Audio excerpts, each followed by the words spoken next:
마가복음 12장 28절부터 34절까지의 말씀입니다. 저와 한 절씩 봉독하시고 마지막 절은 함께 읽겠습니다. 제가 먼저 봉독하겠습니다. 서기관 중 한 사람이 그들이 변론하는 것을 듣고 예수께서 잘 대답하신 줄을 알고 나와 묻되 모든 계명 중에 첫째가 무엇이니까? 첫째는 이것이니 이스라엘아 들으라 곧 주 곧 우리 하나님은 유일한 주시라.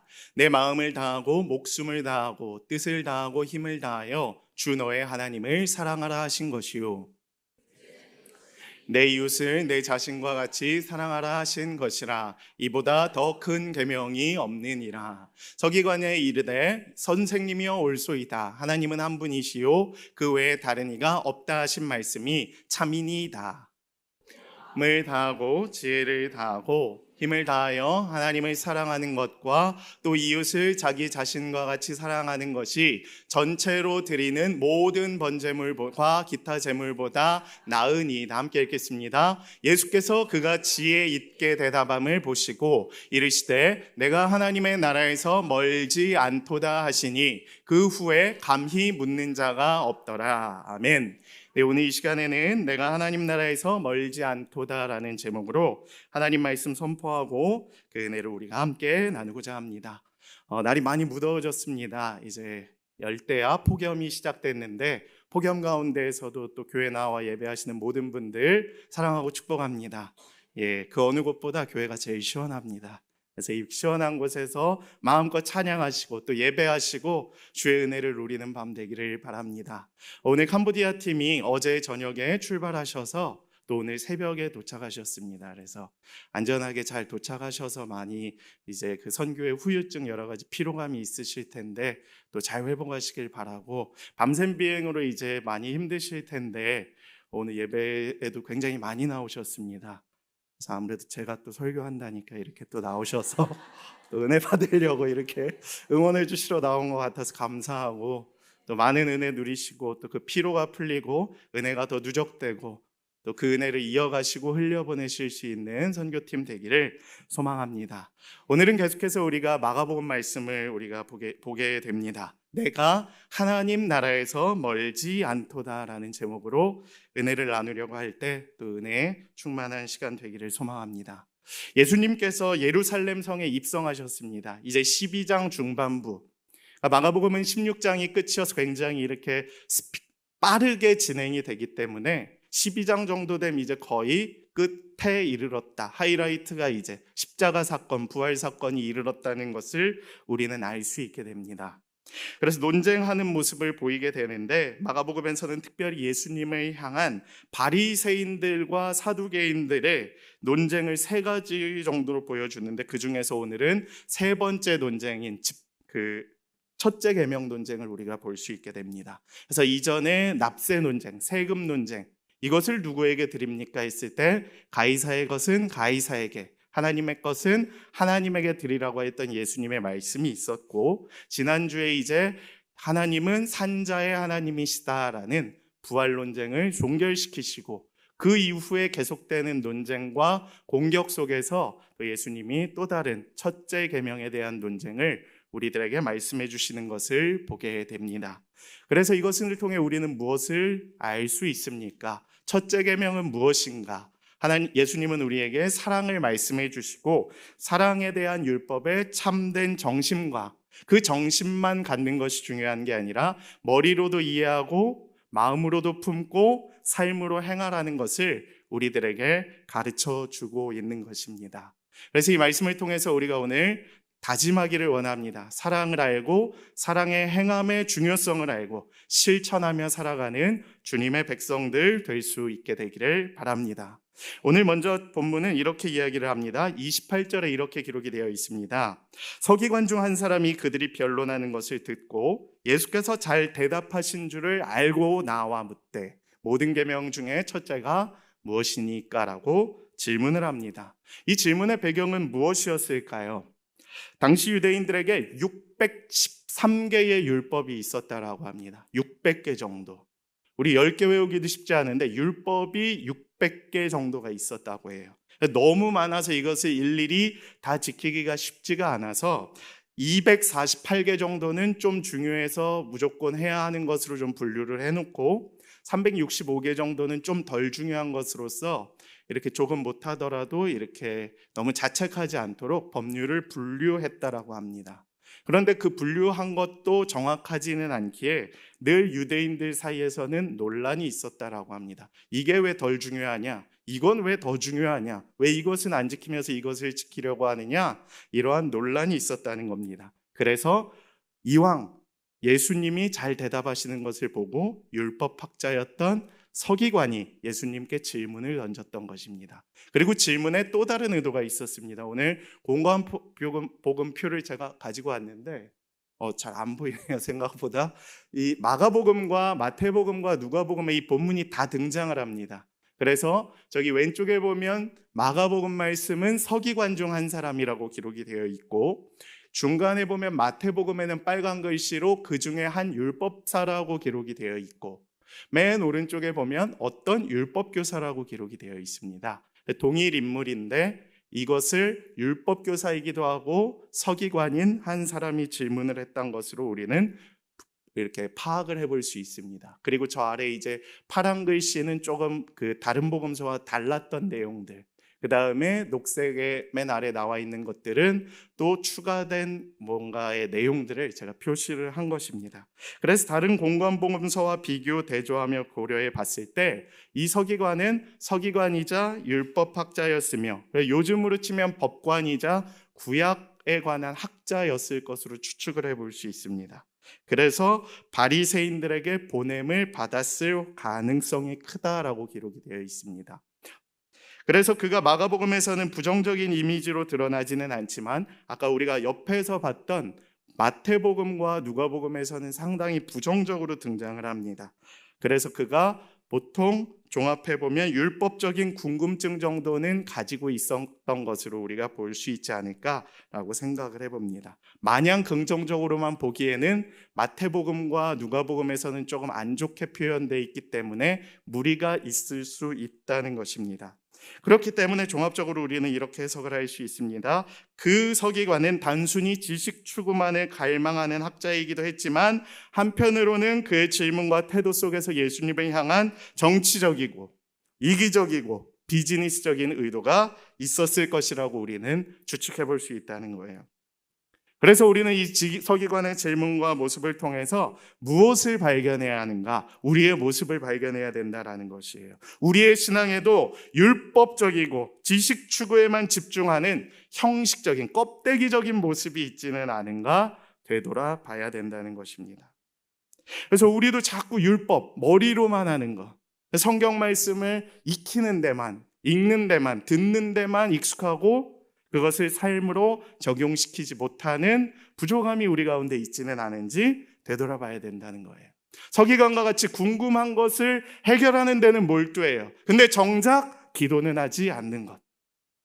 뭔가 성경에 대해서 읽기는 하는데 성경 말씀대로 살아가지 않는 모습. 이게 연약해서 실천하지 못하는 게 아니라 너무 똑똑하고 너무 아는 것에만 집중을 해서 실천을 안 하는 거예요. 난 다 아니까 실천 안 해도 돼. 내가 뭐 이 정도면 됐지라는 생각이 바리새인들과 사두개인과 서기관에게 있었다는 것입니다. 다음으로 하나님의 뜻보다는 내 지식을 알아가는 것을 더 중요하게 여겼기 때문이에요. 그러니까 내가 아는 게 중요하지 하나님의 뜻이, 예수님의 뜻이 무엇인지 아는 것에는 그렇게 궁금해하지 않았다는 거예요. 이미 알고 있었던 내용을 그냥 다시 되새기는 정도로 생각하는 그의 모습이 있었다는 것입니다. 그저 내 소원이 더 중요하기에 내 뜻이 이루어지지 않으면 이런 사람들은 언제든지 하나님을 떠날 준비가 되어 있는 것입니다. 내 뜻대로 맞으면 나의 하나님, 내 뜻대로 되지 않으면 너의 하나님 하고 교회를 떠나버리죠. 시험에 들었다라고 하죠. 믿음이 아직 연약한 모습입니다. 끝으로 자기의 이기심과 교만함이 있어요. 그래서 내가 변하려고 하기보다는 하나님을 내 뜻에 맞추려고 하는 모습들이 있는 것입니다. 그래서 우리가 변해야 한다는 것을 이 말씀은 우리들에게 가르쳐주고 있어요. 하나님의 말씀에 내 뜻을 순복해야 하는 것입니다. 예수님처럼 아버지의 뜻대로 하여 주시옵소서. 내 뜻대로 하지 말고 아버지의 뜻대로 행하여 주시옵소서라고 고백할 수 있는 믿음의 고백이 오늘 이 밤에 우리 가운데 나타날 수 있게 되기를 바랍니다. 예수님은 계속해서 이 서기관의 질문에 이제 차근차근 대답을 해주십니다. 무엇으로 대답을 해주시나요? 말씀으로 명확하게 해주세요. 질문은 뭔가 이렇게 대단해, 이렇게 길고 장황했는데 답은 명확하게 해주십니다.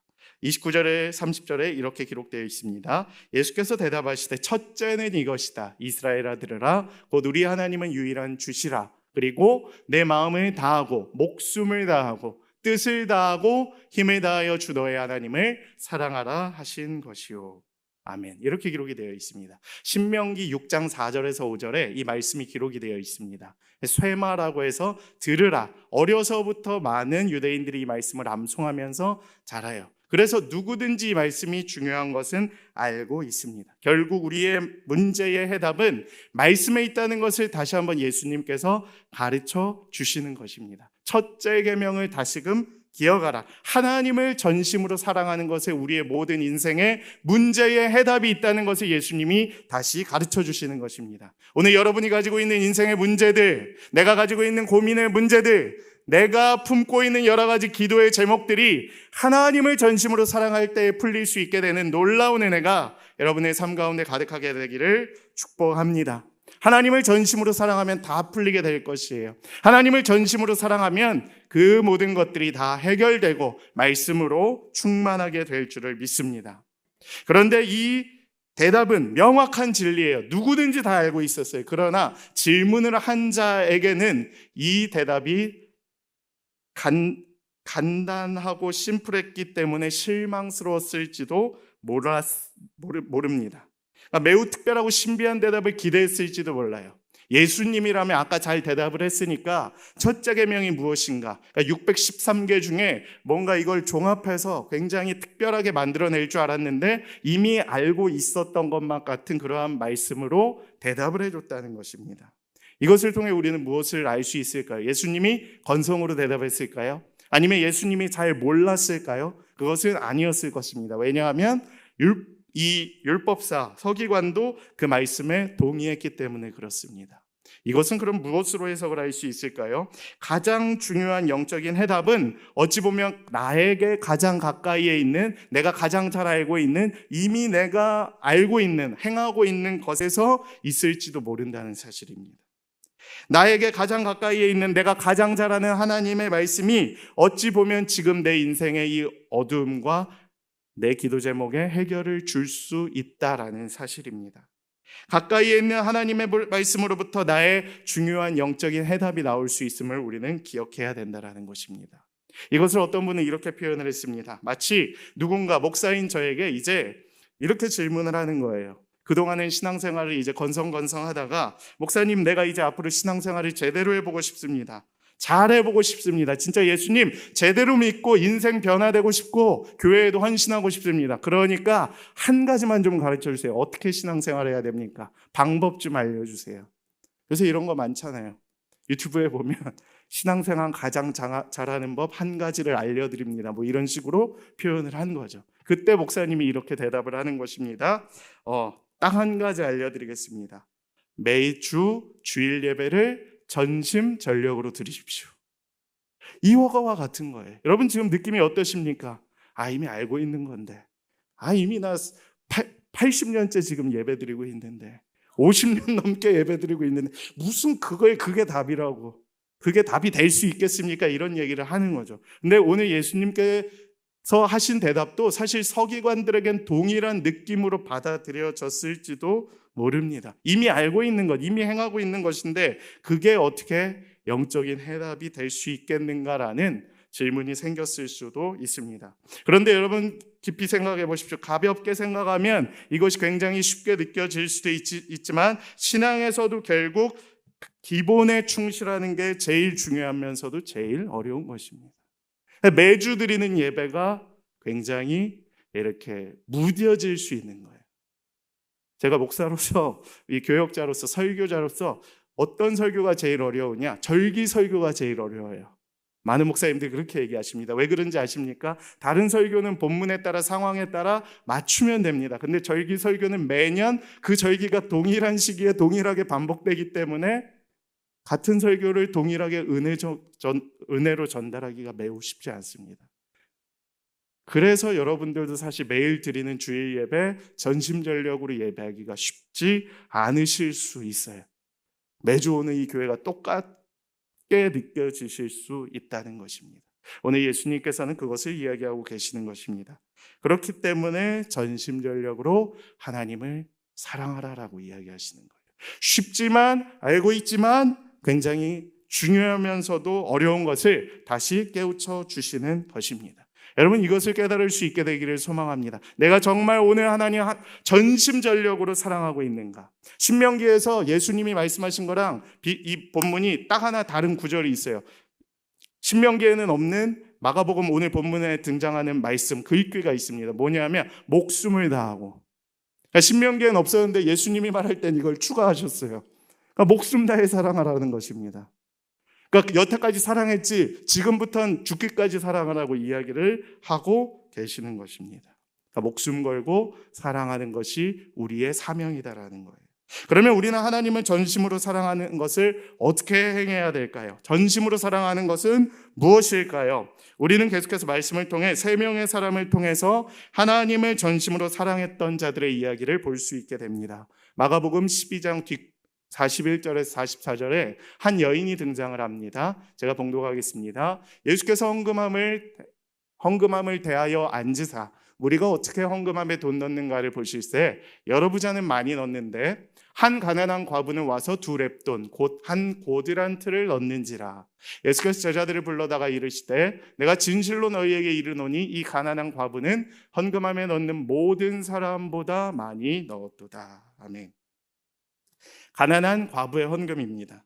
우리가 잘 아는 2렙돈 여인입니다. 2렙돈은 이제 한 데나리온에 비하면 굉장히 수십분의 1 정도 되는, 그러니까 굉장히 이렇게 보잘것없는 이제 돈에 가깝습니다. 근데 그것을 드리는 그 가난한 과부의 모습을 보면서 예수님이 이야기를 하시는 것입니다. 다 풍족한 것에서 넣었다. 예전엔 이제 헌금함에 넣을 때 이 모든 것들을 다 볼 수 있게끔 약간 보여주기 식에 가까웠는데, 그러니까 얼마를 넣든 그 돈의 소리가 나고 무게에 따라 또 소리가 나고, 그러니까 2렙돈은 얼마나 보잘것없었겠습니까? 그럼에도 불구하고 굉장히 소중하게 모든 것을 드리는 그 과부의 모습이 하나님을 전심으로 사랑하는 모습으로 비추어졌다라고 예수님께서 이야기를 하고 계십니다.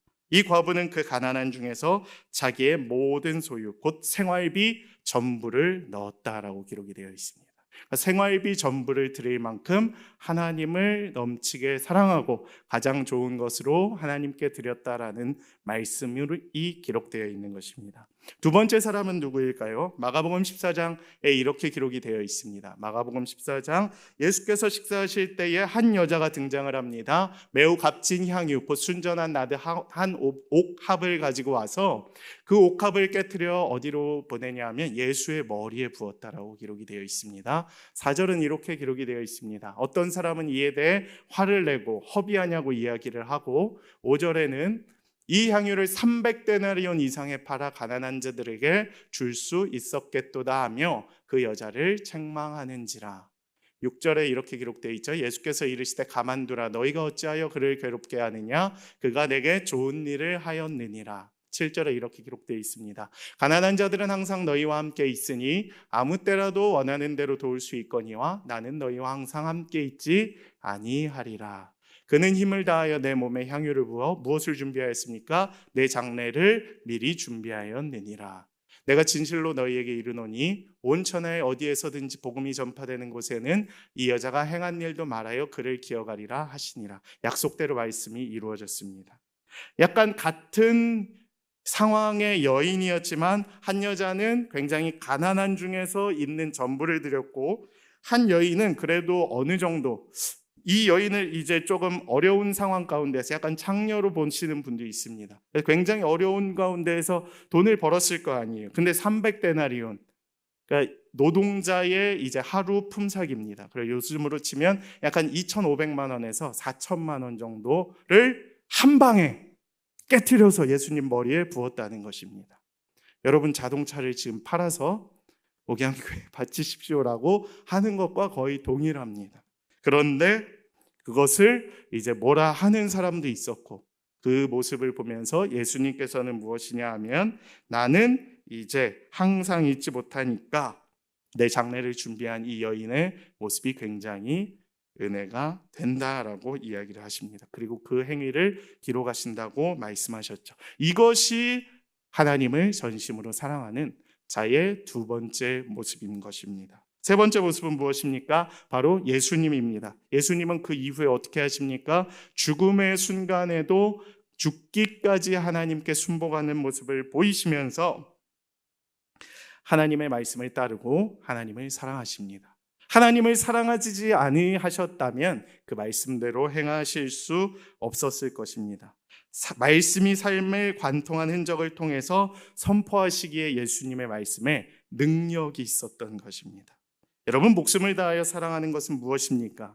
어떤 분들은 이제 뭔가 취미에, 특히 남자들이 취미에 빠지면 굉장히 이렇게 약간 집중하는 모습을 보인다고 하죠. 그래서 골프에 취미를 빠지신 분은 뭐 이렇게 필드에 나가는 날이 되면 전날에 아예 가방 다 챙기고 옷도 입고 주무신다고. 그래서 방에서도 안 주무시고 이 소파에 이 베개 베고 그 가방 베고 주무시고 튀어나가시고 이렇게 샷 이런 거 연습하시고. 또 어제 제가 이제 캠핑 좋아하는 이제 목회자 친구들을 만났는데 캠핑 장품이 엄청 많아요. 캠핑에 빠지면 이제 퇴근을 캠핑장으로 하더라고요. 토평 가족 캠핑장 있죠. 거기가 이제 굉장히 싸서 하루에 평일은 좀 싸게 이렇게 예약을 할 수 있으니까 퇴근하고 잠깐 집에 들려서 장비 챙기고 캠핑장으로 가는, 그게 이제 전심으로 사랑하는. 그다음 또 자전거 좋아하시는 분들은 이제 퇴근하고 또 이제 다시 한강공원으로 나가서 질주하셔서 이제 춘천 찍고 다시 돌아오시고 뭐 이런 일들이 비일비재하다는 것입니다. 실제로 예수님께서는 죽기까지 이렇게 사랑하셨다는 것입니다. 일할 때도 생각나고 잘 때도 생각나고 미친 듯이 하고 싶은 게 바로 하나님이어야 된다는 거예요. 그래서 교회에 머물 때나 세상 속에 나가 살 때나 동일한 거. 교회에서 살 때는 예수님께 미친 것 같은데 나가서 살 때는 돈에 미친 자가 되면 안 되겠죠. 돈 따라 살아가면 안 되고 하나님 따라 살아가는, 말씀의 중심이 있는 삶을 살아가야 된다는 거예요. 하나님을 전심으로 사랑하면 교회에서 예배드리는 일이 너무너무 기쁘고 행복해서 미치는 거. 그게 하나님한테 미치는 거죠. 수요일도 예배드리고 목요일도 내일 새벽 기도도 나오고 금요일도 이제 또 하고 뭐 이렇게 예배에 계속 충만한 은혜를 받게 되는 것이 주님을 전심으로 사랑한다는 것입니다. 또 예수님께서는 두 번째로 이야기를 하십니다. 둘째는 이것이니 내 이웃을 내 자신과 같이 사랑하라. 이보다 더 큰 계명이 없다. 두 번째로 내 이웃도 사랑하라는 것이에요. 근데 내 이웃을 어떻게 사랑합니까? 내 자신과 같이. 이 말씀을 통해서 나는 참 이웃인가, 내 이웃은 누구인가 라는 것을 우리는 생각해 보게 됩니다. 그리고 나 자신을 먼저 사랑해야 된다라는 것도 깨닫게 됩니다. 내 이웃을 사랑하라. 원리는 쉬운데 목숨을 다해서 한 사람의 이웃을 사랑하고 양육하고 그를 품는 것은 사실은 쉽지 않습니다. 그렇기 때문에 이것이 진짜 사랑이고 이것이 가장 큰 계명이라는 것을 우리들에게 가르쳐 주고 있습니다. 아는 게 중요한 게 아니라 아는 율법을 진리의 삶으로 실천하고 행하는 것이 중요함을 우리들에게 다시 한번 상기시켜 주고 있는 것이에요. 이처럼 말씀은 능력으로 나타날 때 가치 있게 되는 것입니다. 예수님께서는 사랑이 없는 율법은 종교적 형식주의를 초래할 수밖에 없다는 사실을 경고하시며 사랑의 실천을 이야기하셨던 것이에요. 그래서 서기관은 지적으로는 하나님의 나라에 들어갈 가능성은 멀지 않도다. 그러니까 그 주위에 맴돌고 있었다는 것은 분명하였지만 들어갈 수 있는지 들어갔는지는 별개의 문제이고 추가적으로 우리에게도 동일하게 믿음의 결단과 사랑의 실천과 행함이 필요한 것을 계속해서 가르쳐주고 있는 것입니다. 로마서 13장 10절에는 이것을 이렇게 이야기합니다. 사랑은 이웃에게 악을 행하지 아니한다. 정확해요. 사랑은 이웃에게 악을 행하지 않는 거예요. 악을 행하면 사랑이 없는 것입니다. 그래서 그러므로 사랑은 율법의 완성이다라고 기록이 되어 있습니다. 그러니까 사랑해야 율법의 완성이 되는 거예요. 활용점정이라고 그러죠. 그러면서 주님은 누가 내 이웃인지 모르는 자들이 또 있기 때문에 누가복음에서는 이웃사랑의 실천으로 강도 만난 자의 이웃이야를 가르쳐줘요. 누가복음 10장 29절에 37절에 우리가 잘 아는 내용이죠. 누가 내 이웃이니까 그 사람이 물었을 때에 예수께서 어떤 사람이 예루살렘에서 여리고로 가다가 강도를 만났다라고 해요. 우리가 잘 아는 것처럼 옷 벗기고 때려 거의 죽게 되어 이렇게 바닥에 쓰러져 있는 것을 3명의 사람이 보게 됩니다. 첫 번째 사람은 누구였습니까? 한 제사장. 저 같은 목회자였어요. 길을 가다가 저 구리 사거리에, 저 장자호수 사거리에 있는 파리바게트 앞에 쓰러져 있는 한 거린을 보게 되는 것입니다.